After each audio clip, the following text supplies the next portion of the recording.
Hi guys, so somebody asked a question on Piazza about this question. It says x is measured to within an uncertainty of a over 10. Remember, this is in the context of an infinite square well with a width of a, and x is the position of a particle in that well. So originally, if you look back at the original problem, let's see, there it is. Originally, the particle was confined to a region between 0 and a over 3, so now suddenly it's confined to a region at t equals 0. It was like this, but then later it's measured to within a distance of a over 10. What happens to the Fourier coefficients at that time and the wave function after this measurement? Will the expectation value of the energy be different? So in order to answer this question most directly, I cooked up a what you call Jupyter Notebook with the usual suspects, the NumPy library and the plotting library.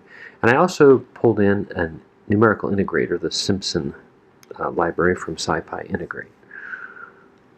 I made a function which gets a test wave function that's sort of like the ground state wave function of the infinite square well. Here you have the ground state wave function essentially. But then I'm multiplying that by a Lorentzian. You can look up Lorentzian. It's basically a peaked function that has a width that's determined by this parameter s. So when s is small, it's narrow and peaked, and s is large, it's broad and not so peaked. And if I multiply that by the ground state wave function, I can satisfy the boundary conditions at the edges of the well. But I can also have a wave function that has a variable width, right?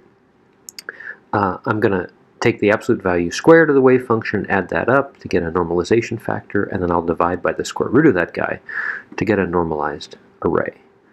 Then I can also do the same thing for the nth stationary state, or the nth eigenstate, n pi x over a. I normalize it and return it. So get psi n gets me the nth normalized eigenstate, energy eigenstate. Get psi gets me a wave function with a parameter s that determines how sharply peaked it is. Now, get Fourier coefficient just does a Simpson's rule integration between an arbitrary wave function and the nth energy eigenstate. So that gives me the Fourier coefficient of that particular energy term in the Fourier series. And finally, I have a function I call h for Hamiltonian, which uses the NumPy gradient function to calculate the gradient of the wave function twice, takes the gradient of the gradient. I divide by dx to get the right scaling. So this gives me the second derivative of the wave function with respect to x.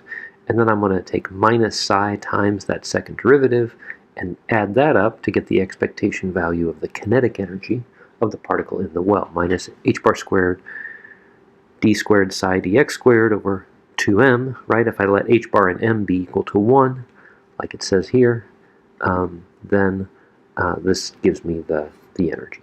So first I want to plot the wave function. I adjust the parameter s from 0.5 down to 0.05. So the blue is 0.5. That almost looks just like the ground state wave function. But as I dial s down, the function gets more sharply peaked. So I'm looking at the variation in the peakiness of the wave function as I adjust s.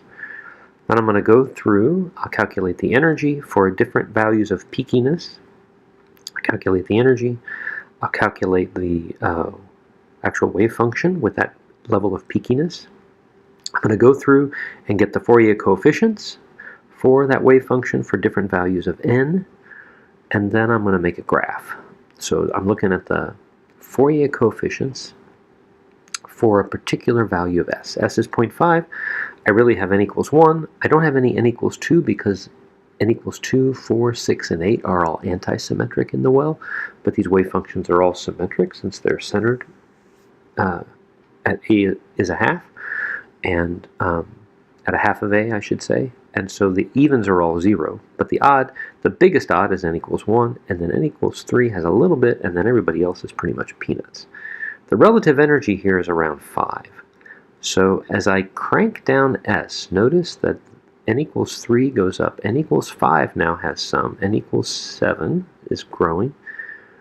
Crank it down to 0.2, now 3, 5, 7. I'm seeing some 9 here and some 11. If I go down to 0.1, I'm out here at 15, 17, and 19 are starting to show up. And finally, if I go down to S is 0.05, I've got Fourier coefficients that are non-zero all the way out to 19, and if I kept going, I could probably go even higher. The energy here is now 20 times what it was in the original picture. So the energy is going way up, the Fourier coefficients are all changing, and that's really the moral of the story. When you make a measurement, when you change your knowledge about the particle, its energy has to change. So when you make a measurement, there's no way you can avoid interacting with the system and adjusting its behavior. So measuring is not a passive sport in quantum mechanics. There you go. I'll talk to you guys soon.